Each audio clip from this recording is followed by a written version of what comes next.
યુનિવર્સિટીના શિક્ષણ વિભાગના વડા તરીકે નિવૃત્ત થયા છે, પ્રખર પત્રકાર છે. ભગવતી કુમાર વિશે આપણે ઘણું બધું જાણતા હતા, જે વાત આપણને એમની આત્મકથામાંથી મળી.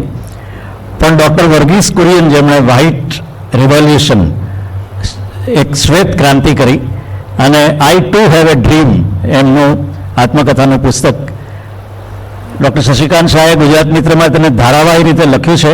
આખી પુસ્તિકા સ્વરૂપે પણ તે મળી શકે છે, અને એના અંશો આપણને ડૉક્ટર શશિકાંત શાહ કહે તે પહેલાં રેખાબેનને વિનંતી કરીએ કે આપના હસ્તે ડૉક્ટર શશિકાંત શાહને આપણે પુસ્તકથી એમનું સ્વાગત કરીએ, અને ત્યારબાદ શાહ સાહેબ એમનું વક્તવ્ય આપે.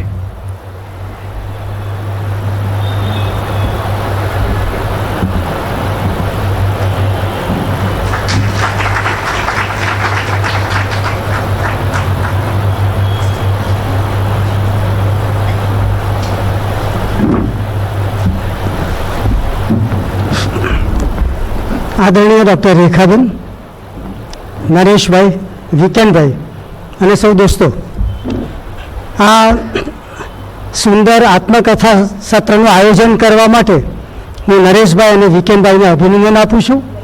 આટલી મોટી સંખ્યામાં તમે ઉપસ્થિત રહ્યા છો એ ખૂબ આનંદની વાત છે. દોસ્તો, હું વર્ગીસ કુરિયન વિશે લગભગ 45 મિનિટ તમારી સાથે વાત કરવાનો છું, કારણ કે કદાચ તમારામાંથી કેટલાક મિત્રો જમ્યા વગર પણ આવ્યા હશે. હું નથી ઈચ્છતો કે લાંબો સમય તમને અમે અહીં બેસાડી રાખીએ. વર્ગીસ કુરિયનની જીવન કથા મારું સ્વપ્નના નામે ગુજરાતીમાં ટ્રાન્સલેશન પામી. આઈ ટુ હેડ અ ડ્રીમ નામનું અંગ્રેજી પુસ્તક હતું, તેનો એ ભાવાનુવાદ છે એક રીતે જોઈએ તો. દોસ્તો, ડૉક્ટર વર્ગીસ કુરિયનનું જીવન એટલું બધું રોમાંચક રહેવા પામ્યું છે કે જો તમે એમની આ જીવન કથા વાંચો ને તો તમને કંઈક સરસ અંગ્રેજી ફિલ્મ જોતા હોય એવું લાગે. શરૂઆત ક્યાંથી કરવી એની મૂંઝવણ થાય છે. પણ એમનો જન્મ કેરળમાં થયેલો 1926માં. એમણે ફિઝિક્સના વિષય સાથે બીએસસી કર્યું. ત્યાર પછી એમણે બીઈની ડિગ્રી મેળવી અને ટિસ્કોની અંદર એ ગ્રેજ્યુએટ એપ્રેન્ટિસ તરીકે જોડાયા. જ્યારે ગ્રેજ્યુએટ એપ્રેન્ટિસ તરીકે ટાટા આયર્ન એન્ડ સ્ટીલ કંપનીમાં જોડાયા ત્યારે એમના મામા જ્હોન મથાઈ ભારતના નાણામંત્રી હતા. વર્ગીસ કુરિયન અત્યંત પ્રતિભાશાળી યુવાન હતા, તો પણ એની સાથેના જે મિત્રો હતા એમણે વર્ગીસ કુરિયનને નાણામંત્રીના ભાણેજ તરીકે ઓળખવાનું શરૂ કરી દીધું અને એને ડિગ્રેડ કરવા માંડ્યા કે એ તો એના મામા નાણામંત્રી છે એટલે અહીંયા આવીને ગોઠવાઈ ગયા છે, બાકી એનામાં કંઈ એવી પ્રતિભા નથી, મેરિટ્સ નથી. તે જ વખતે ડૉક્ટર વર્ગીસ કુરિયને ડિસિઝન લઈ લીધું કે હું ટિસ્કો છોડી રહ્યો છું, અને એ યોગ્ય તકની શોધમાં હતા. દરમિયાનમાં ભારત સરકારે 500 યુવાન મિત્રોને અમેરિકાની પોસ્ટ ગ્રેજ્યુએટની ફેલોશિપ આપવાનું નક્કી કર્યું અને ડૉક્ટર કુરિયને એમાં એપ્લિકેશન કરી. ખરેખર તો અંગ્રેજ સરકારનો આ નિર્ણય હતો, ત્યારે અંગ્રેજ સરકાર આ બધા ડિસિઝન લેતી હતી. તો ડૉક્ટર કુરિયન જ્યારે ઇન્ટરવ્યૂ આપવા માટે દિલ્હી ગયા ત્યારે એમને એક જ પ્રશ્ન પૂછવામાં આવ્યો પોસ્ટ ગ્રેજ્યુએટ સ્કોલરશિપ માટે. એમણે ફિઝિક્સ સાથે બીએસસી કરેલું, પછી એન્જિનિયરિંગનો કોર્સ કરેલો, અને એમની તીવ્ર ઈચ્છા મેટાલર્જીમાં ફિઝિક્સના વિષય સાથે માસ્ટર્સ ડિગ્રી મેળવવાની હતી. એમણે ઇન્ટરવ્યૂ કમિટીના ચેરમેને પ્રશ્ન પૂછ્યો કે મિસ્ટર કુરિયન, પાશ્ચરાઇઝેશન એટલે શું? કુરિયને કહ્યું કે સર, મને એક્ઝેક્ટ તો બહુ ખબર નથી, પણ મને એવો ખ્યાલ છે કે દૂધ બગડી નહીં જાય એટલા માટે એને અમુક ટેમ્પરેચર સુધી ઉકાળીને એને જંતુમુક્ત રાખવા માટે જે પ્રક્રિયા કરવામાં આવે છે એને પાશ્ચરાઇઝેશન કહેવાય છે. તો ઇન્ટરવ્યૂ કમિટીના ચેરમેને કહ્યું કે you are right mister Kurien and you are selected. અમે તમને ડેરી ટેકનોલોજીની સ્કોલરશિપ આપી રહ્યા છીએ અને અમેરિકા તમારે ડેરી ટેકનોલોજીનું પોસ્ટ ગ્રેજ્યુએશન કરવા માટે જવાનું છે. કુરિયન નિરાશ થઈ ગયા. એમને મેટાલર્જીની અંદર, ધાતુશાસ્ત્રની અંદર પોસ્ટ ગ્રેજ્યુએટની ડિગ્રી લેવી હતી. એણે કહ્યું કે સર મને મેટાલર્જીમાં સ્કોલરશિપ મળી શકે એમ નથી. એટલે ઇન્ટરવ્યૂ કમિટીના ચેરમેને ઊંચા અવાજે કહ્યું કે જો મળશે તો આ જ મળશે, નહીં તો બીજું કંઈ નહીં મળે. એટલે નહીં છૂટકે એમણે અમેરિકા આ કોર્સ કરવા માટે મિશિગન યુનિવર્સિટીમાં એડમિશન લીધું. મિશિગન યુનિવર્સિટીમાં ગયા પછી એમણે તો જે ભણવું હતું તે જ ભણ્યા. મેટાલર્જીના મોટાભાગના સબ્જેક્ટ્સ લીધા. ડેરી ટેકનોલોજીના એકાદ બે વિષય લઈને માસ્ટર્સ ડિગ્રી લઈને એ દિલ્હી પાછા આવી ગયા. જ્યારે દિલ્હી આવ્યા ત્યારે યુનિયન કાર્બાઇડની મહિને 1000 રૂપિયાની જોબ એમને માટે તૈયાર હતી, પણ ભારત સરકારે એમને સ્કોલરશિપ આપીને મોકલેલા અંગ્રેજ સરકારના સંયુક્ત સાહસથી. એટલે એમણે નોકરી કરવી પડે એ જરૂરી હતું. તો એમને તે વખતે એમની ઈચ્છા, જરા ધ્યાનથી સાંભળજો દોસ્તો, બેંગ્લોરની અંદર ડેરી રિસર્ચ ઇન્સ્ટિટ્યૂટમાં ક્લાસ 1 ઓફિસરની જગ્યા ખાલી હતી અને ત્યાં એમણે જોડાવું હતું. એમને આણંદની અંદર મૂકવામાં આવ્યા કે જ્યાં કોઈ ડેરી ટેકનોલોજીની કે રિસર્ચની કામગીરી થતી જ નહોતી. જ્યારે એમને આણંદ પોસ્ટિંગ આપવામાં આવ્યું ત્યારે એમણે ત્યાં દિલ્હીની અંદર ઓફિસરને કહ્યું કે સર આણંદ જવાની મારી ઈચ્છા નથી. એટલે ઓફિસરે એમને એમ કહ્યું કે મિસ્ટર કુરિયન, જો તમે આણંદ નહીં જશો ને તો હું તમારી પાસે 30,000 રૂપિયા વસૂલ કરીશ, કે જે 30,000 રૂપિયા તમને ડિગ્રી લેવા માટે અમારી સરકારે ખર્ચેલા છે. ડૉક્ટર કુરિયન એમની જીવનકથામાં નોંધે છે કે બેંગ્લોરની અંદર ડેરી રિસર્ચ ઇન્સ્ટિટ્યૂટમાં એક સાધારણ કક્ષાના ડિપ્લોમા હોલ્ડરને એ લોકોએ ક્લાસ 1 ઓફિસર તરીકે મૂક્યો અને મને આણંદ ધકેલવામાં આવ્યો. એમણે નોંધ્યું છે કે તે સમયથી જ ભારતની અંદર આ પ્રમાણે લાગવગ અને ભ્રષ્ટાચારના ખેલો ચાલતા હતા. ડૉક્ટર કુરિયન આણંદ આવ્યા. આણંદની અંદર કોઈ કામ જ નહોતું અને મહિને એમને 350 રૂપિયાનો પગાર હતો. વિધિન 6 months એમણે પોતાનું રાજીનામું દિલ્હી સરકારને મોકલી આપ્યું કે મારે અહીંયા આણંદમાં કામ નથી કરવું, હું મારું રાજીનામું આપું છું. એમની પાસે 3-4 કર્મચારીઓ હતા જે લોકો કંઈ જ કામ નહોતા કરતા, કારણ કે લગભગ તેમની પાસે કોઈ કામ હતું જ નહીં. એટલે નિયમિત રીતે દર મહિને 2 મહિને એમણે પોતાનું રાજીનામું સ્વીકારવા માટે દબાણ કરવાનું ચાલુ રાખ્યું. દરમિયાનમાં વન ગુડ ડે એમની રેઝિગ્નેશન સ્વીકારી લેવામાં આવ્યું. એમનું રાજીનામું સ્વીકારાયું અને દિલ્હી જવાની તૈયારી કરતા હતા. તે વખતે આણંદની અંદર ખેડા જિલ્લામાં એક ડૉક્ટર શ્રી ત્રિભુવનભાઈ પટેલ નામના બહુ જ મોટા ખેડૂત કાર્યકર હતા, સેવાભાવી માણસ હતા અને એમણે ખેડૂતોને ભેગા કરીને ખેડૂત મંડળી સ્થાપવાનો નિર્ણય લીધેલો. એમણે જ ડૉક્ટર કુરિયનની સલાહથી, એ ડૉક્ટર કુરિયન તો પાછળથી બનેલા, ત્યારે તો શ્રી કુરિયન હતા, ડેરી સ્થાપવા માટે નવી મશીનરીઓ પણ મંગાવી લીધેલી અને આ તરફ કુરિયનની જવાની તૈયારી શરૂ થઈ. એટલે ત્રિભુવનદાસ પટેલે મિસ્ટર કુરિયનને પૂછ્યું કે કુરિયનજી, તમને નોકરી મળી ગઈ બીજી જગ્યાએ? તો કે ના, નથી મળી. તો પછી તમે અમારી સાથે જોડાઈ જાઓ ને, ખેડા દૂધ સહકારી મંડળીની સાથે. અમે તમારા ઉપર આધાર રાખીને લાખો રૂપિયાની નવી મશીનરી મંગાવી છે. એ મશીનરીનું શું કરવું અમને કંઈ ખબર જ નથી. અમે તમને મહિને 650 રૂપિયા પગાર આપીશું, તમે અમારી સાથે જોડાઈ જાઓ. કુરિયને ના મરજીથી હા પાડી કે બીજી નોકરી નહીં મળે ત્યાં સુધી ભલે હું તમારી સાથે જોડાઉં છું. દરમિયાનમાં ઇન્ટરેસ્ટિંગ વાત એવી છે દોસ્તો કે તે વખતે પેસ્ટનજી નામના એક પારસી સજ્જનની મોનોપોલી હતી. ડેરી પ્રોડક્ટ્સની બધી જ મોનોપોલી અંગ્રેજ સરકારની સાથે મળીને એમણે હસ્તગત કરેલી અને એ પેસ્ટનજીની મોનોપોલી તૂટે એવું સરદાર પટેલ સાહેબ ઈચ્છતા હતા. એટલે સરદાર પટેલે મોરારજી દેસાઈને આ કામ સોંપ્યું કે ખેડા જિલ્લાની અંદર જે ખેડૂતો દૂધનું ઉત્પાદન કરે છે એ લોકોની એક સહકારી મંડળી સ્થપાય, એ માટેની કામગીરી તમે શરૂ કરો. ખેડા દૂધ સહકારી મંડળીના પ્રમુખ તરીકે કોને નિમણૂક આપવી એ નક્કી કરવા માટે મોરારજી દેસાઈ જ્યારે ખેડામાં આવ્યા ત્યારે ત્યાં 25, 30, 40 મિત્રો બેઠેલા હતા. મોરારજીભાઈએ પસંદગીની પ્રોસેસ શરૂ કર્યો તો આજે છે તેવું જ ઘણા બધા મિત્રો આ મલાઈદાર જગ્યા ઉપર બેસી જવા માટે તત્પર હતા અને કૂદાકૂદી કરતા હતા. દરમિયાનમાં મોરારજીભાઈની નજર એક શાંત ચિત્તે સફેદ ટોપી પહેરીને બેઠેલા ધીર ગંભીર માણસ ઉપર પડી.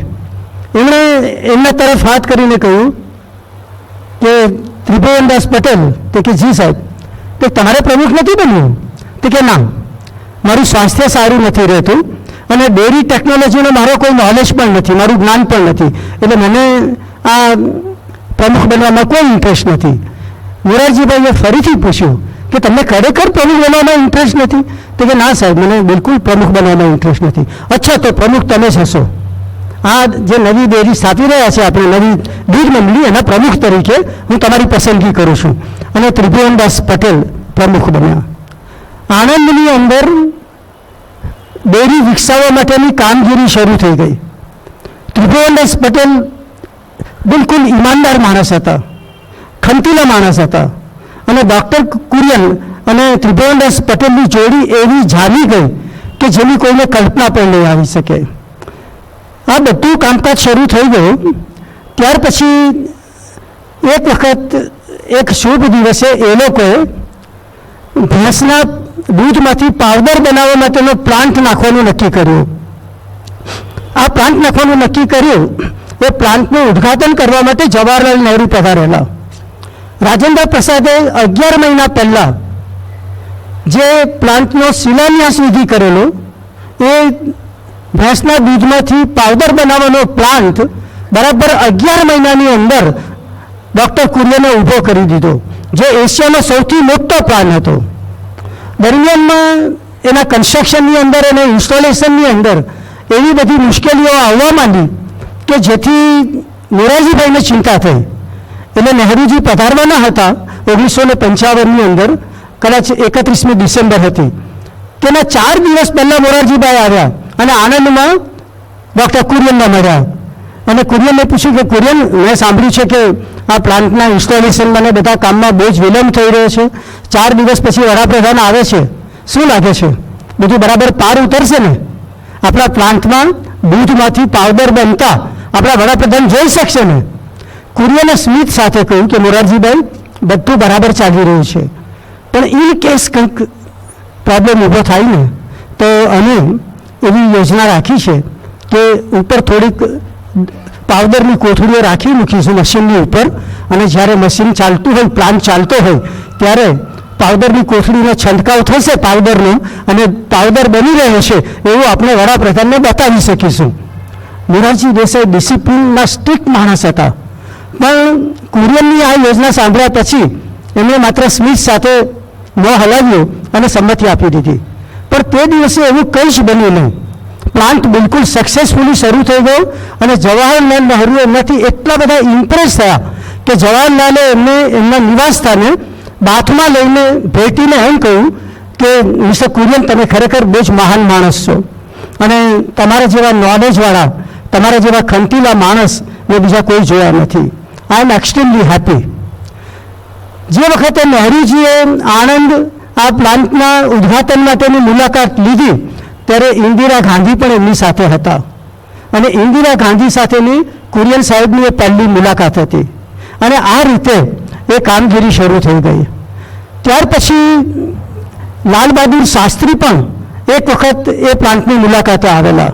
બહુ લાંબી કહાણીઓ છે અને આ બધી જ કથાઓ કુરિયન સાહેબે એટલી સરસ રીતે વર્ણવી છે કે લગભગ 250 પાનાનું પુસ્તક આપણને એક જ બેઠકે વાંચી જવાની ઈચ્છા થાય. લાલ બહાદુર શાસ્ત્રી જ્યારે વડાપ્રધાન હતા ત્યારે આણંદની બાજુમાં કંજરી કરીને એક ગામ છે, 8 કિલોમીટર દૂર આવેલું. ત્યાં ઢોરના ખાણા માટેનું મિશ્રણ બનાવવા માટેનું એક મોટું કારખાનું ઊભું કરવામાં આવેલું હતું. અને કુરિયનજીની રિક્વેસ્ટને સ્વીકારીને લાલ બહાદુર શાસ્ત્રી એ દાણા ખાણ ચારાનું મશીનનું ઉદ્ઘાટન કરવા માટે શાસ્ત્રીજી પધારી રહ્યા હતા. દરમિયાનમાં લાલ બહાદુર શાસ્ત્રીએ દિલ્હીથી મેસેજ મોકલ્યો કે મારે એક દિવસ કોઈ એક નાનકડા ગામની અંદર ખેડા જિલ્લામાં રાત રોકાવું છે અને ખેડૂતોને મળીને મારે એની સાથે થોડીક અંતરંગ વાતો કરવી છે. આ મેસેજ આવ્યો બળવંતરાય મહેતા ઉપર, આપણા મુખ્યપ્રધાન ઉપર. મુખ્યપ્રધાન મૂંઝવણમાં મુકાઈ ગયા. તે વખતે F.J. હેરેડિયા નામના ગુજરાતના ગૃહ સચિવ હતા, તેમણે આ વાત કરી અને આ તરફ એમણે કુરિયનને આ મેસેજ પહોંચાડ્યો કે લાલ બહાદુર શાસ્ત્રીજી જ્યારે આણંદની અંદર કંજરી ગામે આ ચારાના મશીનનું ઉદ્ઘાટન કરવા આવે ત્યારે એક ગામની અંદર રાહત રોકાવા માંગે છે, નાનકડા ગામની અંદર.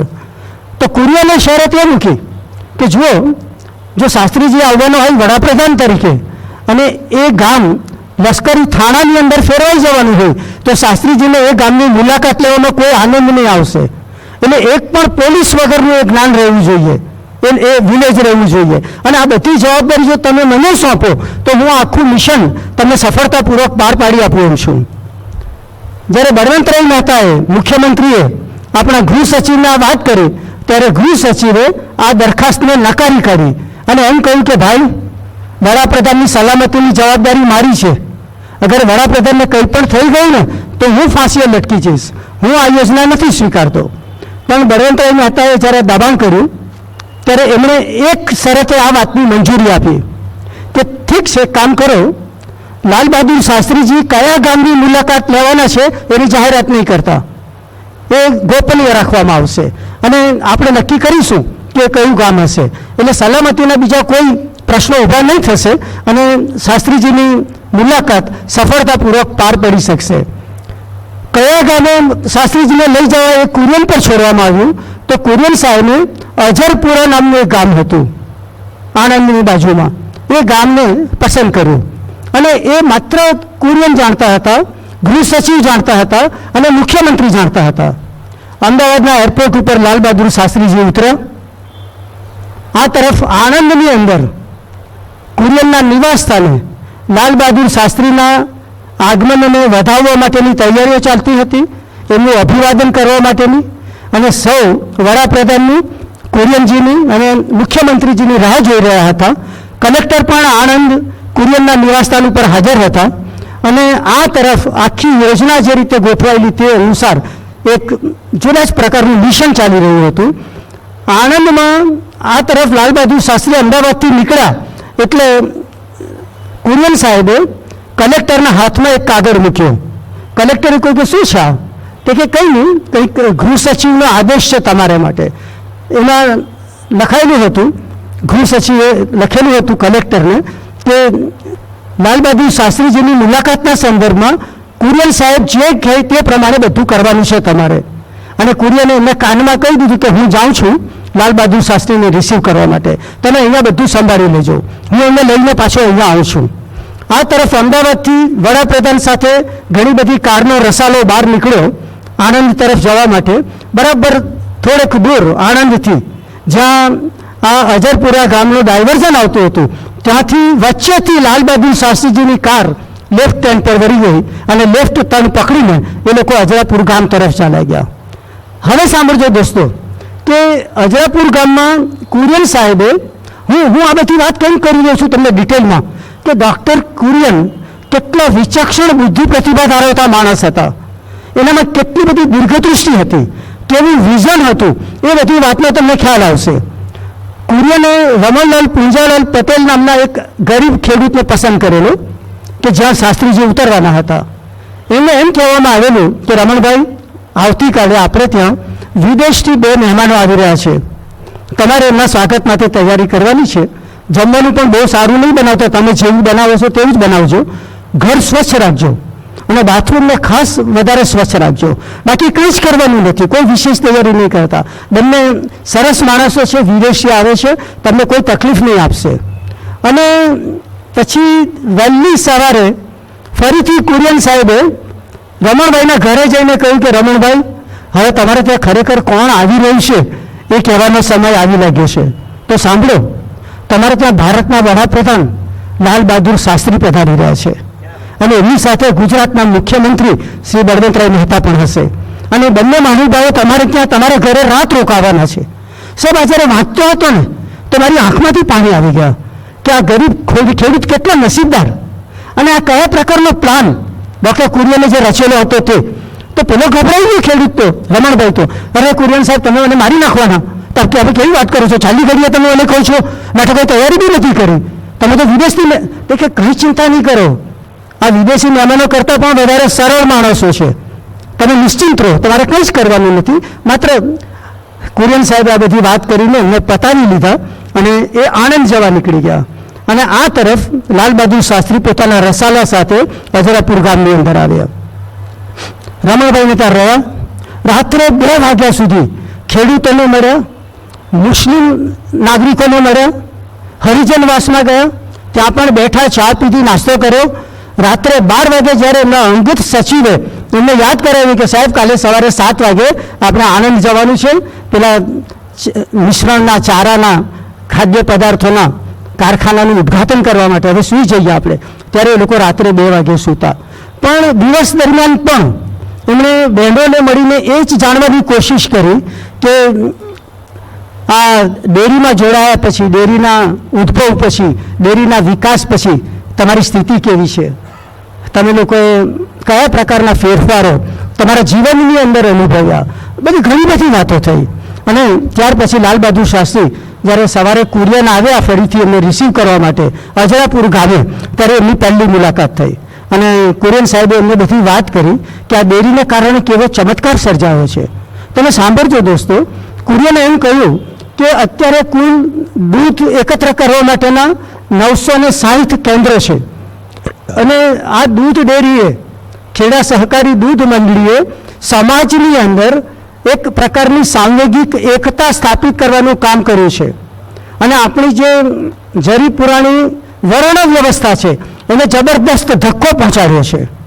એમને સમજાવ્યું શાસ્ત્રી સાહેબને કે બધા લાઈનમાં ઊભા રહે છે, 100-150 માણસો, એમાં બ્રાહ્મણો છે, હરિજનો છે, પટેલ છે, વાણિયા છે, બધા જ છે. અને જે પહેલો આવે છે તે પહેલો ઊભો રહે છે. અને એક કેનની અંદર બધા પોતપોતાનું દૂધ રેડે છે.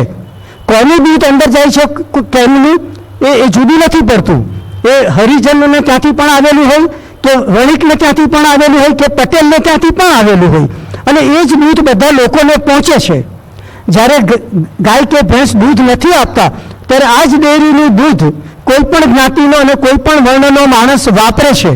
અને દૂધ ડેરી શરૂ થવાને કારણે જે લોકો દૂધનું ઉત્પાદન કરે છે એ લોકો સ્વચ્છતાના પાઠ શીખ્યા છે, એ લોકો પોતાના પશુઓની કાળજી લેતા શીખ્યા છે.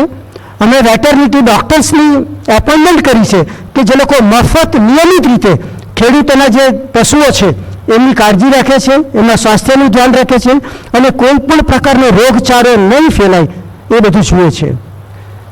શાસ્ત્રીજી અત્યંત પ્રભાવિત થઈ ગયા, કુરિયનને ધન્યવાદ આપ્યા, કુરિયનના ઘરે પણ ગયા, નિરાંતે બેઠા, વાતો કરી, પેલા ચારો અને મિશ્રણ બનાવવા માટેના, ખાદ્ય પદાર્થો બનાવવા માટેના પ્લાન્ટનું ઉદ્ઘાટન કર્યું.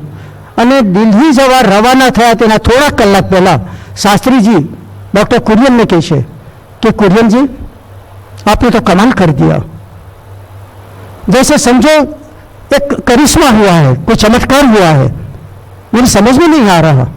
और आपकी डेयरी के जितने भी प्रोडक्ट्स हैं पूरे देश में, पूरे दुनिया में करीब करीब धूम मचा रहे हैं. ये कैसे हुआ, आप मुझे समझाइए. दरमियान भारत सरकारना કૃષિ મંત્રાલય દ્વારા એવી કેટલીય ડેરીઓ ચાલતી હતી જે બધી જ ડેરી કોઈ અપવાદ વગર કરોડો રૂપિયાનું નુકસાન કરતી હતી, કંઈ કમાતી નહોતી, કારણ કે સરકાર દ્વારા ચાલતી ડેરીઓ હતી. એટલે શાસ્ત્રીજી બહુ વ્યથિત પણ હતા. એમણે એમ કહ્યું કે कुरियन जी एक काम करिए, हम एक डेयरी बोर्ड का निर्माण करते हैं और वो डेयरी बोर्ड का चेयरमैन आप रहेंगे. સાહેબ બહુ ઇન્ટરેસ્ટિંગ વાત છે, અને એકે એક પેજ એવા છે આની અંદર કે તમને વચ્ચેથી ઉઠવા નહીં દેશે. કુરિયન કહે છે કે સાહેબ મારી 2 શરત છે. શાસ્ત્રીજીને કહે છે વડાપ્રધાનને, વરના મારે કોઈ ચેરમેન બેરમેન બનવું નથી અને મારે કોઈ નેશનલ ડેરી કોર્પોરેશન રચવું નથી. તો કે કઈ શરત છે? તો કે પહેલી શરત એ કે હું સરકારના નોકર તરીકે આ ડેરી બોર્ડની અંદર ચેરમેન તરીકે નહીં જોડાઉં. તો કે કેમ? તો કે સરકારના નોકર તરીકે જો હું નિમણૂક સ્વીકારું ને તો મારે સરકારી અધિકારીઓને ચરણ સ્પર્શ કરીને ખુશ રાખવા પડે, બધાની સેવા કરવી પડે અને બધાના ભ્રષ્ટાચારોને ચલાવી લેવા પડે. અહીંયા હું માત્ર ખેડૂતોનો સેવક છું, ખેડૂતોનો નોકર છું, અને ખેડૂતોએ મને બધી સત્તા આપેલી છે. આ એક વાત. અને બીજી વાત કે એ નેશનલ ડેરી ડેવલપમેન્ટ બોર્ડનું હેડક્વાર્ટર આણંદમાં રહેશે, દિલ્હીમાં નહીં રહે. શાસ્ત્રીજીએ બંને શરત સ્વીકારી કે મંજૂર છે, તમે દિલ્હી આવો અને બાકીની કામગીરી આપણે આગળ ચલાવીએ. કુરિયનજી દિલ્હી ગયા. ત્યાં સી સુબ્રમણ્યમ તે વખતે કૃષિ મંત્રી હતા. એમને મળ્યા. कृषि मंत्री ने पूछा कि कुरियन जी कितने पैसे चाहिए आपको नेशनल डेयरी डेवलपमेंट बोर्ड बनाने के लिए. कुरियन साहब को कि सिर्फ 30,000 रुपये, मात्र 30,000. श्री सुब्रमण्यम ने बहुत आश्चर्य थे मिनिस्टर ने कि मैं तो એવું ધારેલું કે કદાચ તમે 30 લાખ માંગશો, 3 કરોડ પણ માંગી શકો, 300 કરોડ પણ માંગી શકો, સરકાર આપી શકે છે. તમે 30,000 રૂપિયામાં નેશનલ ડેરી ડેવલપમેન્ટ બોર્ડ રચવાની વાત કરો છો? તો કે હા સાહેબ. દરમિયાનમાં શું થયું કે કૃષિ મંત્રાલયના જે ઓફિસરો હતા, જે બ્યુરોક્રેટ્સ હતા, એ લોકોમાં જબરદસ્ત હલચલ મચી ગઈ. એ લોકોએ જબરદસ્ત ઉહાપો મચાવ્યો કે આપણે ત્યાં કૃષિ મંત્રાલયની અંદર એક ડેરી વિભાગ છે આખો, તો પછી નેશનલ ડેરી ડેવલપમેન્ટ બોર્ડ રચવાની જરૂર ક્યાં છે? અને સૌથી મહત્વની વાત કે એનું હેડક્વાર્ટર આણંદ કેવી રીતે હોઈ શકે? સાહેબ તમે જોજો, ત્યારે પણ અને આજે પણ જે બ્યુરોક્રેટ્સ છે ને, જે ઓફિસરો છે ને, જે સચિવો છે ને, એ મિનિસ્ટરોને નથી કાઢતા. મિનિસ્ટરોની તાકાત નથી ત્યારે પણ અને આજે પણ કે પોતાના ધારેલા નિર્ણયો ઉપર એ સચિવોની સહી કરાવી શકે. તો 30,000 રૂપિયા કુરિયન સાહેબને નહીં મળ્યા. એ 4 દિવસ દિલ્હીમાં રોકાયા. પછી ચોથા દિવસે એમણે જે શ્રી સુબ્રમण्यमનો અંગત મંત્રી હતો તેને એમ કહ્યું કે मैं आनंद जा रहा हूँ और कहना अपने मंत्री जी को कि कुरियन भिखारी नहीं है, मैं भीख मांगने के लिए नहीं आया था आपके पास, आपने बुलाया था तो मैं आया था और मुझे सिर्फ 30,000 रुपये चाहिए थे. अब ये नेशनल डेयरी डेवलपमेंट बोर्ड तो मैं खुद ही बना लूंगा, मुझे कोई पैसे की जरूरत नहीं. जरा सी सुब्रमण्यम में आ मैसेज पहुंचो तो उन्होंने कुरियन ने बुलाया અને कुरियन ने शांत पाड़ा અને કહ્યું कुरियन जी आप क्या बात करते हो, हमारे एक भी पैसे के बिना हमारा एक भी पैसा नहीं मिलेगा, फिर भी क्या आप डेयरी बोर्ड बना लोगे? बिल्कुल मैं बना लूंगा, आप क्या समझते हो? એ ચાલ્યા ગયા. એમણે ખેડૂતોની મિટિંગ બોલાવી. એને ત્યાં જે દૂધ મંડળી હતી, ખેડા સહકારી દૂધ મંડળી, એના ડિરેક્ટરોની મિટિંગ બોલાવી. સાહેબ બધાએ પૈસા ભેગા કરીને નેશનલ ડેરી ડેવલપમેન્ટ બોર્ડની સ્થાપના કરી દીધી અને એના અધ્યક્ષ તરીકે કુરિયન સાહેબની નિમણૂક કરવામાં આવી. તમે જુઓ કે એમણે એવા પરાક્રમો કર્યા છે કે જેની આપણને કલ્પના નહીં આવે. હું તમને એક બીજો દાખલો આપું. જ્યારે ઇન્દિરા ગાંધી વડાપ્રધાન હતા સાલ 1970ની, અને તે દરમિયાન નેશનલ ડેરી ડેવલપમેન્ટ બોર્ડે જબરદસ્ત વિકાસ કરી લીધો હતો. દેશના જુદા જુદા રાજ્યોમાં પણ અમૂલની બોલબાલા હતી. અમૂલ નામ એક સામાન્ય કર્મચારીની ભલામણથી ડૉક્ટર કુરિયને સ્વીકારેલું અને ડૉક્ટર કુરિયન જબરદસ્ત માનવતાવાદી હતા. એક કિસ્સો નોંધાયેલો છે કે ડૉક્ટર કુરિયનને એવી આદત હતી કે એ આખા દિવસમાં 4-5 વખત એ ડેરીના રાઉન્ડ મારતા, અમૂલ ડેરીના આખા પ્લાન્ટની મુલાકાત લેતા, ખિસ્સામાં હાથ નાખીને નીકળી પડતા. તો એક વખત એ પસાર થતા હતા ત્યારે ડેરીનો એક કર્મચારી જે કેન આવેલા હતા દૂધના, એ કેન ખોલ્યા પછી એ ઢાંકણ ઉપર જે મલાઈ લાગેલી હોય જાડા દૂધની તેને ચાટી રહ્યો હતો.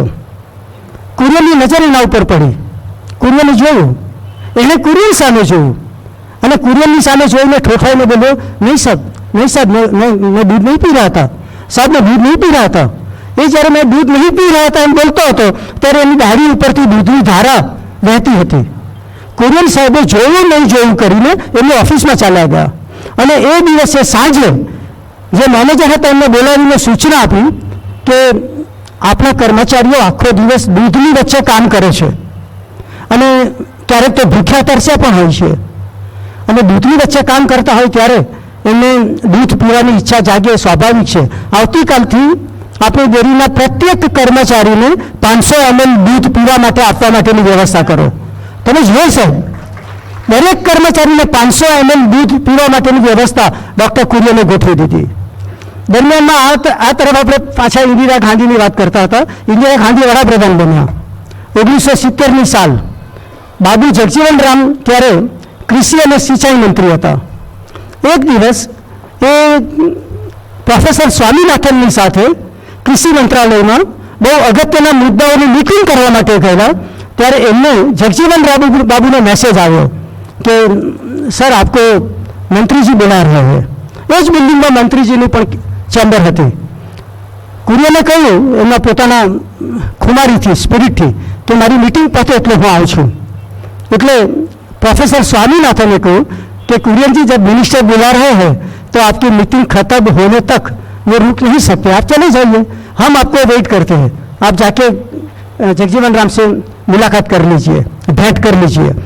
જ્યારે ગયા ત્યારે बाबू जगजीवन रामे डॉक्टर कुरियन ने एम कहूँ कि कुरियन जी आप हमारे चुनाव क्षेत्र में भी एक डेयरी का प्लांट खड़ा कर दो, हम चाहते हैं कि आप डेयरी हमारे चुनाव प्लांट में खड़ी करो. कुरियन ने पूछा कि किस प्रकार की डेयरी. એની ગણતરી એવી હતી કે કોઈક કોર્પોરેટ ક્ષેત્રની કે જે ખેડૂતોની મંડળી દ્વારા રચાતી હોય એ પ્રકારની ડેરી હશે.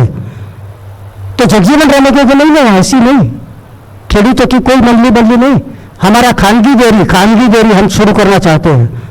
सर कुरियन साहब ऊंचा आवाज से कह दीधું कि मैं किसी की प्राइवेट डेयरी को कंस्ट्रक्ट नहीं करता, वो बनाना मेरा काम नहीं है, मैं नहीं कर सकता हूँ. आ बाबू जगजीवन राम હતા.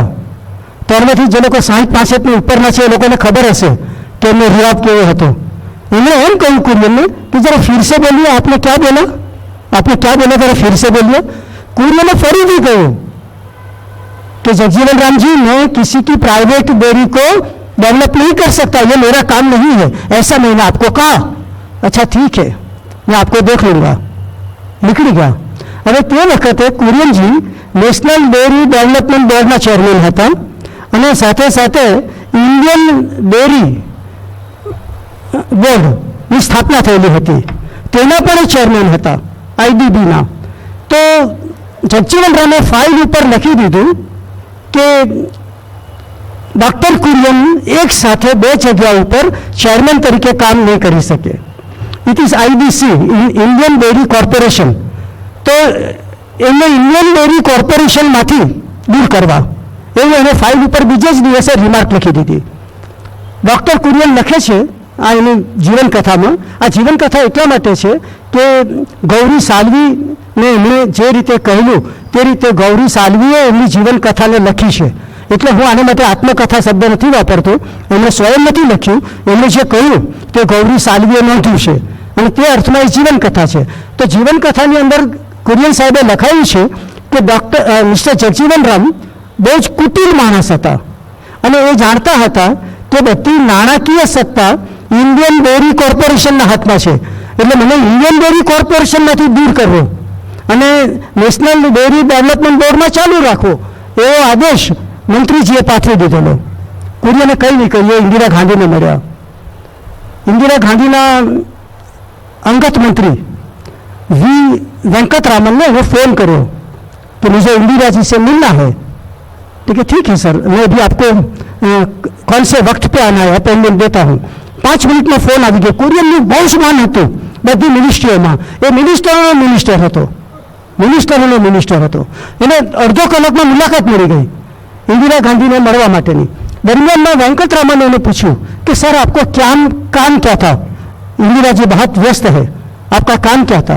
એટલે એમણે કહ્યું कि काम ये था कि बाबू जगजीवन राम मुझे डिस्टर्ब कर रहे हैं और मुझे अपने तरीके से काम नहीं करने देते, मैं ये सब छोड़ देना चाहता हूँ, मुझे कोई इंटरेस्ट नहीं है इसमें. तो क्या आप ठहरे 5 मिनट, मैं अभी आता हूँ. वेंकटरामन इंदिरा जी ने મળવા ગયા અને 10 મિનિટ પછી પાછા આવ્યા અને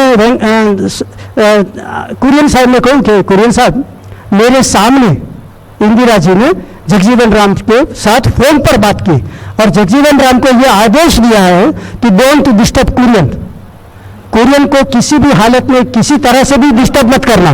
तो अब आप जा सकते हो. और फिर भी आपको अगर इंदिरा जी को मिलना है तो इंदिरा जी ने मिलने के लिए सहमति दी है.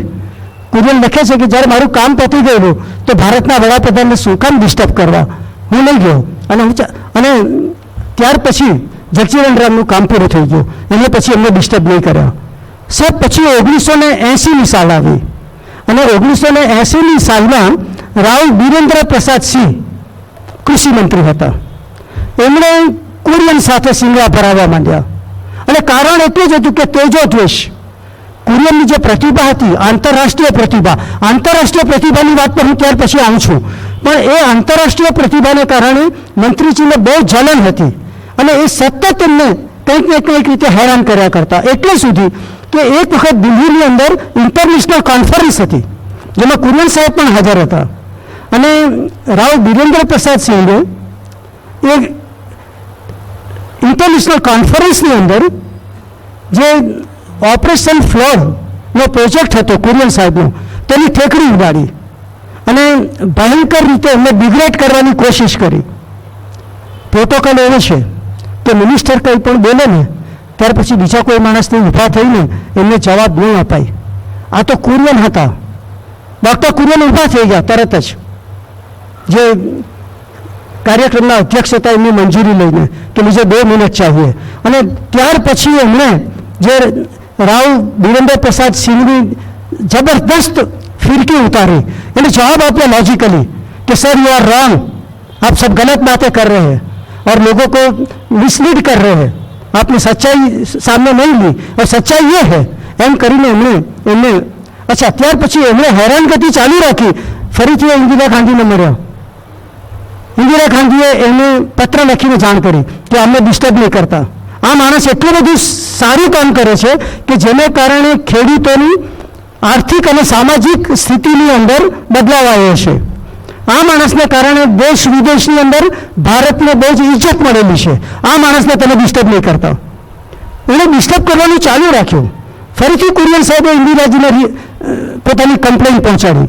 ઇન્દિરાજીએ ફરીથી એને ઠપકો આપ્યો અને સૂચના આપી કે કુરિયન સાહેબને એની રીતે કામ કરવા દો, એમની ફ્રીડમ બરકરાર રાખો. ત્રીજી વખત પણ ડિસ્ટર્બ કર્યા ત્યારે इंदिरा એટલું જ કહ્યું કે ઠીક है मैं उसको पद पर से निकाल दूंगी. અને સાહેબ ચોથે દિવસે એનું રાજીનામું લઈ લીધું ઇન્દિરા ગાંધીએ.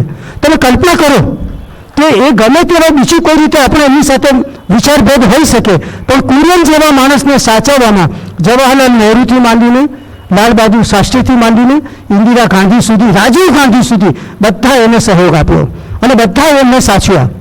સાહેબ એની હકાલપટ્ટી થઈ ગઈ. આમાં એ વાતની નોંધ લીધેલી છે. ત્યાર પછી રાજીવ ગાંધી આવ્યા. સાહેબ બહુ ઇન્ટરેસ્ટિંગ કિસ્સો છે, સાંભળવા જેવો છે. રાજીવ ગાંધી જ્યારે વડાપ્રધાન હતા ત્યારે તે દરમિયાન આપણા તે વખતના નાણામંત્રી શ્રી એચ.એમ. પટેલની સૂચનાથી આપણી નેશનલ ડેરી ડેવલપમેન્ટ બોર્ડે તેલના વ્યવસાયની અંદર ઝંપલાવ્યું અને ધારા તેલ બનાવવા માંડ્યું. તમને યાદ હશે. અને એ ધારા તેલ બનાવવાના અંતર્ગત મારા મિત્રો એમ કહેતા હતા, જે લોકો આની સાથે સંકળાયેલા હતા, કે સાહેબ ધારા તેલનું પેકિંગ એવું આવતું હતું કે 1 કિલોનું પેકિંગ તમે ચોથા માળેથી નીચે ફેંકો ને તો એ તૂટે નહીં, એ અકબંધ જ રહે. એટલી એની મજબૂતી હતી એ પેકિંગની. અને ધારા તેલ ચાલ્યું પણ ખૂબ. ધારા તેલે એટલી બધી લોકપ્રિયતા મેળવી કે તેલિયા રાજાઓ ડૉક્ટર વર્ગીસ કુરિયનના ઓફિસરોને મારવા લીધા. બહુ સ્વાભાવિક છે, તેલના વેપારમાં કોનું પ્રભુત્વ છે આપણને ખબર છે, અને એવા લોકોનું પ્રભુત્વ છે જે લોકો કોઈ પણ હાથે જઈ શકે. તો પણ કુરિયન બિલકુલ ડર્યા નહીં કે ડગ્યા નહીં, એમણે એમની કામગીરી ચાલુ રાખી. દરમિયાનમાં એક બહુ ઇન્ટરેસ્ટિંગ કિસ્સો બન્યો. આમાં ઇન્ટરેસ્ટિંગ કિસ્સાઓની હાર મારા છે લાંબી, તમે વાંચતા તલ્લીન થઈ જાઓ. અને હું ફરીથી કહું છું કે તમને આ બુક હાથમાંથી છોડવાનું મન નહીં થશે. તો એ દિલ્હીમાં જ્યારે એક સામાજિક કાર્યક્રમ માટે ગયેલા નરેશભાઈ, ત્યારે એમના એક ટોચના ઓફિસરે કે જે દિલ્હીનું કામકાજ સંભાળતા હતા ડૉક્ટર कुरियन ફોન કર્યો कि कुरियन साहब, भारत सरकार ने जो 27,000 टन तेल हमारे देश के लिए मंगवाया है, वो 27,000 टन तेल को हमारा नागरिक पुरवठा का जो मंत्री है वो आधे भाव से एक प्राइवेट कंपनी को बेच देना चाहते हैं. और आज शाम को 7 बजे राजीव गांधी जी के साथ उसकी मुलाकात तय हुई है. इस मुलाकात के दरमियान ये मिनिस्टर इधर उधर की थोड़ी बात करके ये बात बीच में लाएंगे कि सर 27,000 टन तेल करीब करीब बिगड़ जाने को है, बहुत बासी हो गया है, हमारा कोई उपयोग है ही नहीं. अगर ऐसे ही पड़ा रहा तो हमें एक भी पैसा नहीं मिलेगा, तो हमें उसको आधे भाव से मिस्टर सो एंड सो को बेच देने की परमिशन चाहिए. કુરિયન ઘડિયાળમાં જોયું, સાંજના 5 વાગેલા હતા. રાજીવ ગાંધી સાથે પેલા નાગરિક પુરવઠા મંત્રીની 7 વાગ્યાની અપોઇન્ટમેન્ટ હતી. એને પોતાના ઓફિસરને માત્ર એટલો જ ઠપકો આપ્યો કે તારી ઘડિયાળમાં જો તો કેટલા વાગ્યા છે? તો કે સર 5 વાગ્યા છે. તો 5 વાગ્યાથી મને આ માહિતી આપે છે, 7 વાગ્યા પહેલાની રાજીવજી સાથે મુલાકાત છે, તો 2 કલાકમાં હું એના પહેલા રાજીવ ગાંધી પાસે કેવી રીતે પહોંચવાનું? તારે મને જરાક તો પહેલાં વાત કરવી જોઈએ. ઠીક છે, ચાલ કંઈ વાંધો નહીં. એણે ફોન મૂકીને તરત જ રાજીવ ગાંધીના જે અંગત મંત્રી હતા વી જ્યોર્જ, એ વી જ્યોર્જને ફોન કર્યો. અને સાહેબ સાઉથ ઇન્ડિયન હતા અને અમેરિકાથી મિશિગન યુનિવર્સિટીમાંથી પોસ્ટ ગ્રેજ્યુએશનની ડિગ્રી લઈને આવેલા હતા. આજના આપણા કોઈ પણ આઈએએસ ઓફિસર કે જે શ્રેષ્ઠમાં શ્રેષ્ઠ હોય ને એનામાં આના કરતાં અડધી બુદ્ધિ પણ નહીં હશે, એટલો પ્રતિભાશાળી માણસ હતો એ.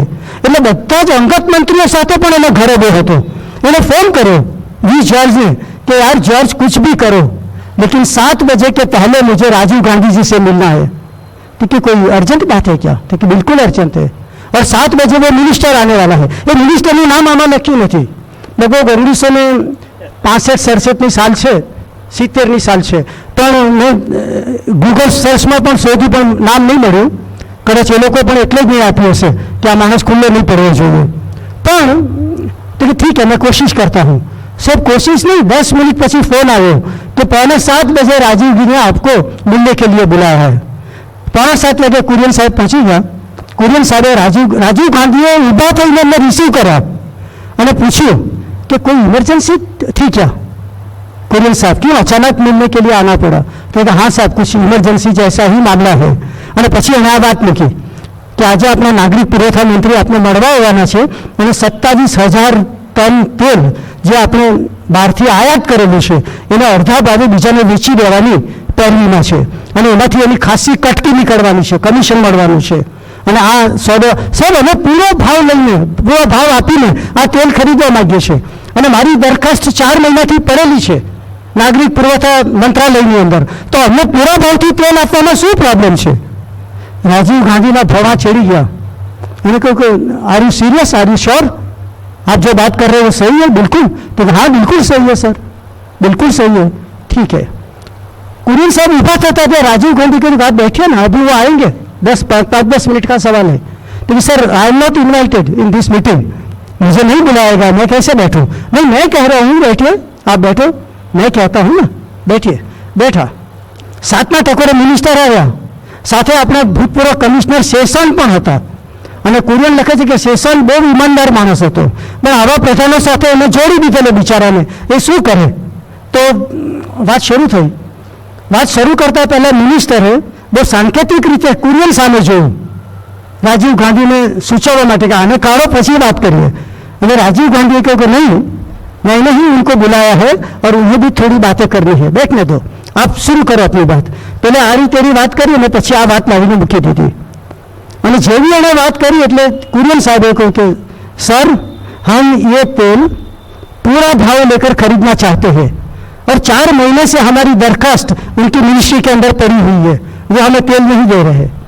એટલે રાજીવ ગાંધીએ ऊंचा आवाजे मिनिस्टर ने सचिव ने पूछू कि क्या बात है, आप लोग क्या कर रहे हो, आप क्या समझते हो आपके मन में? ऐसा करो 24 घंटे के अंदर ये तेल नेशनल डेयरी डेवलपमेंट बोर्ड को मिल जाना चाहिए एंड रिपोर्ट भी 24 घंटे के अंदर उसको तेल बेच दिया गया, ऐसा मुझे रिपोर्ट करो. आ जયારે બોલાતો હતો સેશન સાહેબે પણ રિમાર્ક કરી કે સાહેબ આને ગંજીનો કૂતરો કહેવાય કે જે ખાઈ પણ ને ખાવા દે પણ નહીં. પણ આ બધા આ જ પ્રકારના લોકો છે. એણે મિનિસ્ટરની હાજરીમાં રાજીવ ગાંધીને આ શબ્દો કહ્યા અને જે આને નોંધ્યા છે શેષનના, એટલે શેષન પ્રામાણિક માણસ હતો. ત્યાર પછી એ પ્રસંગને ટાંકીને કુરિયન સાહેબ લખે છે કે રાજીવ ગાંધી પોતે બહુ જ વિચારવંત અને સંસ્કારી અને ઈમાનદાર વડાપ્રધાન હતા. તકલીફ એટલી જ હતી કે બધા જ ભ્રષ્ટ માણસોને પ્રધાન તરીકે એમણે પોતાની આજુબાજુ ભેગા કરેલા હતા અને એટલા માટે એ નિષ્ફળ ગયા. આ જે બધી વાતો છે ને દોસ્તો, તે એક જ વાતની ગવાહી આપે છે કે કુરિયન સાહેબ અત્યંત હોનહાર, સ્માર્ટ અને ઇનિશિયેટની સાચો નિર્ણય લેનારા માણસ હતા. એમને એક દીકરી હતી નિર્મલા નામની. મણિબેન પટેલ સાથે એમને ઘર જેવો સંબંધ હતો. મણિબેન એમના ત્યાં જ આણંદની અંદર પડ્યા પાથરા રહેતા, સરદાર સાહેબના દીકરી. જ્યારે નિર્મલા 8 વર્ષની થઈ, કુરિયન સાહેબની એકમાત્ર દીકરી, અને કુરિયન સાહેબ રાત્રે મોડા ઘરે આવતા, તો એકવાર મણિબેને કહ્યું કુરિયનને કે કુરિયન, તારી દીકરી ડાકણ બને એવું તું ઈચ્છે છે? કુરિયન સાહેબ ચોંક્યા. એમને ધીમે ધીમે ગુજરાતી સમજતા આવડી ગયેલું. તે કે કેમ મણિબેન એવી વાત કરે છે? તે કે જો, દિલ્હીમાં 3 ડાકણ હતી. એક અમૃતા કૌર, બીજી ફાતિમા જીન્હા અને ત્રીજી હું, મણિબેન પટેલ. મારો બાપ આખો દાડો દેશની સેવા કર્યા કરે. હું મારા લગ્ન થયા ને હું ઠેકાણે પડી, એટલે હું પણ ડાકણ તરીકે ઓળખાતી. જો તું રાત્રે 10 અને 11 વાગે ઘરે આવશે ને તો તારી દીકરી પણ ડાકણ તરીકે ઓળખાશે, નિર્મલા. તો તારી ઈચ્છા એવી છે કે તું નિર્મલાને ડાકણ તરીકે ભવિષ્યમાં ઓળખાવે? મારી વાત સાંભળ. ભગવાને 24 કલાક આપેલા છે. 8 કલાક ડેરી માટે આપવાના, 8 કલાક, 8 કલાક પરિવાર માટે આપવાના, અને 8 કલાક ઊંઘવા માટે રાખવાના. આ 24 કલાકનું ડિવિઝન છે. અને લખ્યું છે અંદર કે કુરિયન સાહેબ પોતાના ઓફિસરો સાંજે સમયસર ડેરી છોડે ને એની કાળજી રાખતા. અગર કોઈ ઓફિસરના રૂમની અંદર મોડી સાંજ સુધી લાઇટ સળગતી હોય તો કુરિયન સાહેબ જઈને એને ઠપકો આપીને પૂછતા કે ભાઈ કે આખો દિવસ શું કર્યું કે જેથી ઘરે જવામાં તને વિલંબ થઈ રહ્યો છે, કે જો ઓફિસમાં કેમ બેઠો છે? એ જે ખેડૂતોના પરિવારો અને અમૂલ ડેરી સાથે સંકળાયેલા કર્મચારીઓના પરિવારો હતા, એમની પણ પૂરેપૂરી કાળજી રાખતા હતા. ત્યાર પછી ટીટી કૃષ્ણમાચારી સાથેના પ્રસંગોને એમણે બહુ સરસ રીતે વર્ણવ્યા છે. 15 મિનિટમાં આપણે છૂટા પડીએ. ટીટી કૃષ્ણમાચારી નાણામંત્રી હતા આપણે, અને એક વખત હું 5-10 મિનિટમાં જ પતાવું, કારણ કે 9:30 પહેલાં આપણે ફ્રી થઈ જઈએ. ટીટી કૃષ્ણમાચારી એકવાર આણંદ આવેલા ડેરીની મુલાકાતે.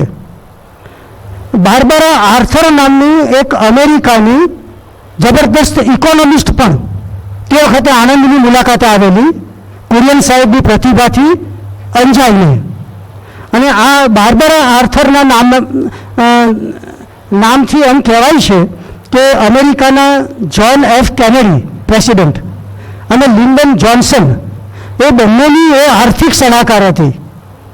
એટલે સુધી કે જ્હોન એફ કેનેડીએ નોંધ્યું છે કે દુનિયાના જે શ્રેષ્ઠ આનંદો છે તેમાંનો એક આનંદ એ પણ છે કે બાર્બરા આર્થરના પગ પાસે બેસીને એમના અર્થશાસ્ત્ર વિશેના ઊંડા વિચારોને સાંભળીએ અને માણીએ. તમે જુઓ સાહેબ, અને એ બાર્બરા આર્થર ડૉક્ટર કુરિયનના દર્શન કરવા માટે અહીંયા આવેલા. બંનેમાં એક ઇન્ટરેસ્ટિંગ ઘટના બની, છેલ્લી જ વાત કરું, કારણ કે આ વાતો એટલી બધી લાંબી છે કે તમે 12 વાગે પણ અહીંથી નહીં છૂટી શકો. 5 મિનિટમાં આપણે સમેટી લઈએ. સાહેબ એક છેલ્લી વાત કરું કે ન્યૂઝીલેન્ડ, ઓસ્ટ્રેલિયા, સ્વિટ્ઝરલેન્ડ આ બધા જ ડેરી ટેકનોલોજીની અંદર ટોચ પર હતા. અને ભારતની અંદર એ દેશોમાંથી માખણ અને બીજી ડેરી પ્રોડક્ટ આયાત થતી હતી. દરમિયાનમાં અમૂલ ડેરીએ એટલું બધું કાઠું કાઢ્યું કે ત્યાંથી આયાત બંધ કરી દેવામાં આવી. ટીટી કૃષ્ણમાચારી જ્યારે આણંદ આવ્યા અને ડૉક્ટર કુરિયન સાથે કોફી પીને અડધો કલાક વાત કરી, ત્યારે જતી વખતે એમણે પૂછ્યું कि आपने क्या नाम बताया आपका? तो कि सर वर्गीस कुरियन. अच्छा वर्गीस कुरियन जी, आप मुझे पसंद हो, जब भी मेरा कोई काम पड़े मुझे याद करना, आपका काम हो जाएगा. અને મેં તમને શરૂઆતમાં કહ્યું તેમ પેસ્ટનજી કે જેમની મોનોપોલી હતી અને જેમણે પોતાના માખણનું નામ પોલ્સન રાખેલું, અને પોલ્સન બ્રાન્ડ એટલી બધી મશહૂર હતી કે લોકો એમ કહેતા કે પોલ્સન શું કામ મારે છે ભાઈ? તો પોલ્સન વોઝ એ બ્રાન્ડ, જેમ ઝેરોક્સ છે તેવી રીતે. તો એ પેસ્ટનજીનો વિચારો તૂટતો જતો હતો. અને એ જ અરસામાં મિલિટરીને 27,000 ટન દૂધના પાવડરની જરૂર પડી 1962ની અંદર.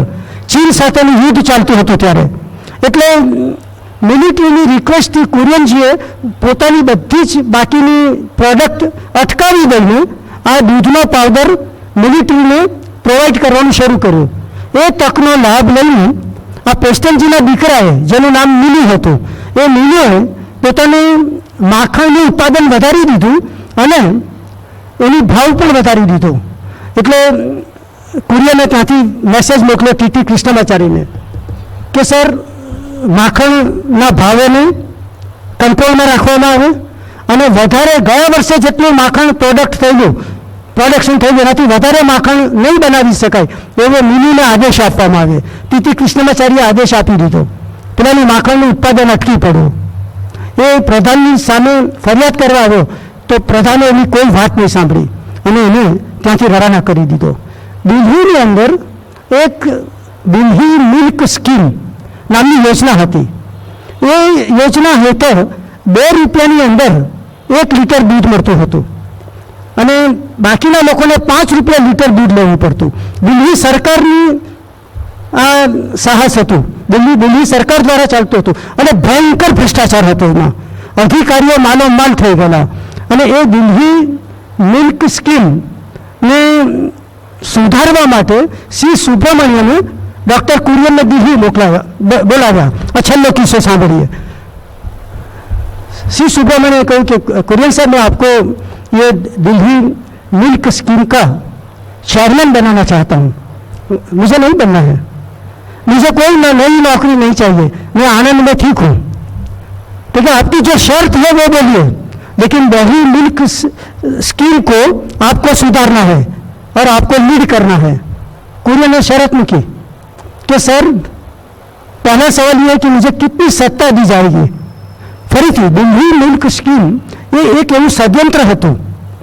એ એક એવી મંડળી હતી સરકાર દ્વારા ચાલતી, જેમ એર ઇન્ડિયા છે તેવી, કે જેમાં ભયંકર ભ્રષ્ટાચાર હતો. કુરિયને લખેલું કે એ લોકોએ સુગંધીદાર માખણ, સુગંધીદાર દહીં, સુગંધીદાર દૂધ વેચવા માટેના પ્લાન્ટ બનાવેલા અને પ્લાન્ટ નાખેલા. દૂધનો પાવડર બનાવવા માટેનો પણ પ્લાન્ટ નાખેલો. હકીકત એ હતી કે દિલ્હીના લોકોને દૂધ પૂરું પાડવા માટે બહારથી દૂધનો પાવડર આયાત કરવામાં આવતો હતો અને દૂધના પ્લાન્ટ નાખવામાં આવેલા. અને આ બધી જ કામગીરી દિલ્હીના અધિકારીઓને સારામાં સારું દૂધ મળે, સારામાં સારું બટર મળે અને બધું ફ્રીમાં મળે તે માટેનું હતા. અને એમના જ બધા ઓફિસરો ત્યાં કામ કરતા હતા. પણ લાખના 12,000 કરવા માટે એ બધા ટંકાયેલા હતા. એને સુબ્રમण्यम सवाल पूछो सी सुब्रमण्यम ने कि सर, मुझे कितनी सत्ता दी जाएगी. सी सुब्रमण्यम ने कहा कि आपको कृषि मंत्री और फिनेंस मंत्री जितनी सत्ता दी जाएगी, 2 मंत्रियों के बराबर की सत्ता आपकी होगी. कुरियन ने कहा कि सर, मेरी बात समझ में नहीं आती है, मेरी समझ में आपकी बात नहीं आती. मुझे जहाँ तक कृषि मंत्री की सत्ता देने का सवाल है, आप कृषि मंत्री है ठीक है, लेकिन मुझे नाना मंत्री, फिनेंस मिनिस्टर की सत्ता आप कैसे दे सकते हो. तो क्या आप जानते नहीं हो, मुझे आपका नाम टीटी कृष्णमाचारी ने सजेस्ट किया है कि ये एक ही आदमी ऐसा है जो आपकी दिल्ली मिल्क स्कीम को सुधार सकता है, उसे बुला लो और उसे सौंप दो. अच्छा, ये बात है. मुझे सर 6 हफ्ते चाहिए. 6 સપ્તાહની અંદર હું તમને આ બધું સુધારી આપીશ અને એક નવી કોર્પોરેશન, નવી મંડળી તમારા હાથમાં મૂકીશ. મંજૂર છે, થઈ ગયું. એને પોતાના વિશ્વાસના ઓફિસરોને આનંદથી બોલાવી લીધા અને સાહેબ, અંગ્રેજી સ્પાય પિક્ચર આવે ને, થ્રિલર, એ પ્રમાણે કામગીરી શરૂ કરી. એમણે પહેલું કામ એ કર્યું કે જેટલા ઓફિસરો લિયોન પર આવેલા હતા એ બધાને પાછા ધકેલી દીધા. જે તે મિનિસ્ટ્રીની અંદરથી અથવા જે જગ્યાએથી આવેલા હતા, બીજા રાજ્યોમાંથી પણ આવેલા હતા, ક્લાસ 1 ઓફિસર્સ, બધાને હકાલપટ્ટી કરી દીધી. હાહાકાર મચી ગયો, વિરોધ પણ થયો. કેટલાક લોકોએ ભાડુતી માણસો લાવીને કુરિયનની સામે દેખાવો પણ કર્યા. અને બીજું કામ કર્યું, દિલ્હી મિલ્ક સ્કીમના ચેરમેન ડૉક્ટર સિક્કા, એ ડૉક્ટર સિક્કાને બરતરફ કરવાનો. सी सुब्रमण्यम ने कुरियन साहब ने कहा कि मैं डॉक्टर सिक्का को सस्पेंड करना चाहता हूँ क्योंकि सारी तकलीफों की जड़ साला वही है. कुरियन साहब ने कहा कि सर, हम उसको निकाल देंगे लेकिन कोई अच्छा तरीका ढूंढो तो ठीक है.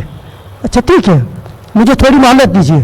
कुरियने आવીને કહ્યું दिल्ली मिल्क स्कीम ऑफिस में डॉक्टर सिक्का ने कि सिक्का साहब, आपको श्री सुब्रमण्यम सस्पेंड करने को जा रहे हैं। वो मुझे कैसे सस्पेंड कर सकते हैं? मेरी appointment union public service commission ने की है, वो मुझे सस्पेंड नहीं कर सकते। हजू तो एनी वाक्य पूरी થાય તે પહેલા શ્રી સુબ્રમણ્યમના મંત્રીનો ફોન આવ્યો સેક્રેટરીનો डॉक्टर सिक्का ऊपर, અને એને એટલું જ કહ્યું, सिक्का साहब आपको मंत्री जी याद कर रहे हैं। सिक्का साहब ने परसेव થઈ ગયું। इन्होंने कुरियन ने पूछा कि कुरियन जी आप शायद सच कह रहे थे, मुझे क्या करना चाहिए?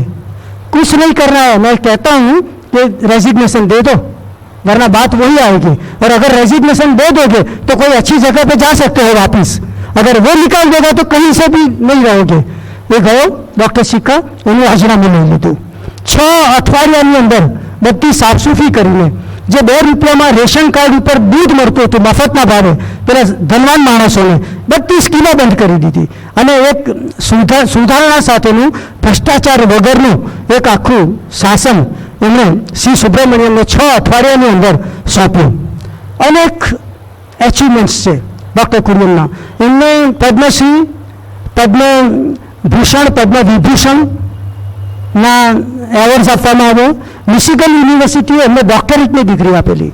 અને છેલ્લી 2 મિનિટમાં એક વાત કરું કે સ્વિટ્ઝરલેન્ડે, ન્યૂઝીલેન્ડે અને ઓસ્ટ્રેલિયાએ ડૉક્ટર કુરિયનને એવી ઓફર કરેલી કે સાહેબ અમે તમને અમારું સિટીઝનશીપ આપીએ છીએ, નાગરિકત્વ, અને તમે જે માગો તે સગવડ આપીએ છીએ, પણ તમે અમારે ત્યાં પધારો અને અમારે ત્યાં કામ કરો।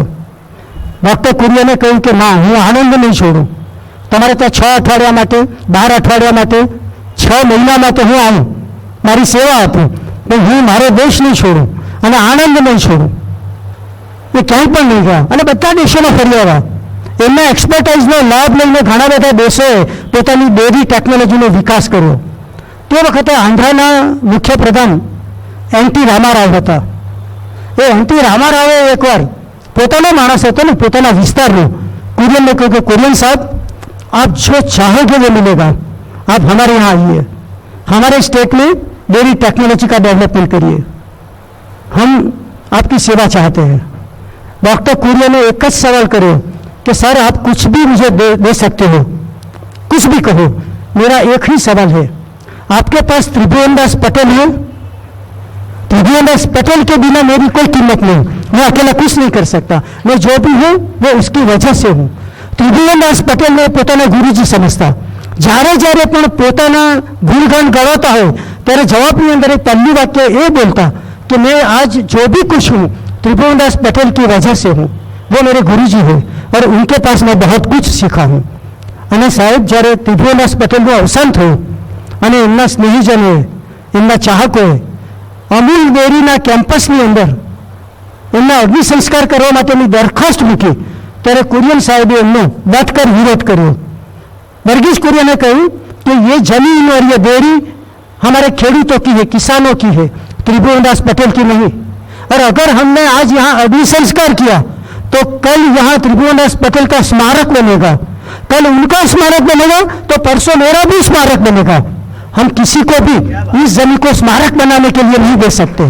उन्हें पण कहूँ कि अगर त्रिभुवनदास पटेल खुद होते तो वो भी ये नहीं चाहते कि उसका अग्नि संस्कार यहाँ पे हो और उसका यहाँ पे स्मारक बने। साहब एने એવું નહીં કરવા દીધું। ત્યાર પછી તો એમણે ઇન્ડિયન ઇન્સ્ટિટ્યૂટ ઓફ રૂરલ મેનેજમેન્ટની સ્થાપના કરી, અદ્ભુત રીતે કામ કર્યું। એમને એક જ વાંક હતો, 85 વર્ષની ઉંમર સુધી એ બધા સત્તા સ્થાનો ઉપર ચીપકી રહ્યા। એમનો જવાબ એ હતો કે 58 વર્ષ સુધી મેં પગાર લીધો છે, 58 વર્ષ પછી જ્યાં પણ મેં મારી સેવા આપી છે ને બધે માનદ સેવા આપી છે, એક પણ રૂપિયા મેં લીધો નથી। પણ તેમ છતાં છેલ્લે પોતાની શિષ્યા અમૃતા પટેલ સાથેના સંઘર્ષને કારણે એમણે પોતાનું પદ છોડવું પડ્યું અને છેલ્લા વર્ષોમાં એ બહુ દુઃખી થઈને એમણે વિદાય લીધી। દોસ્તો તમે મને બહુ જ શાંતિથી સાંભળો, કદાચ મેં થોડોક સમય વધારે પણ લીધો છે, આમ તો મેં મિત્રોને કહ્યું કે તમે મને 8:30 થી 9:30નો સમય આપો છો, એ થોડુંક મોડું તો થઈ જશે પણ ઠીક છે, હું તમારો ખૂબ ખૂબ આભાર માનું છું। આ બંને મિત્રોને ફરીથી ધન્યવાદ આપું છું કે આટલા સુંદર કાર્યક્રમનું એમણે આયોજન કર્યું છે। Thank you very much.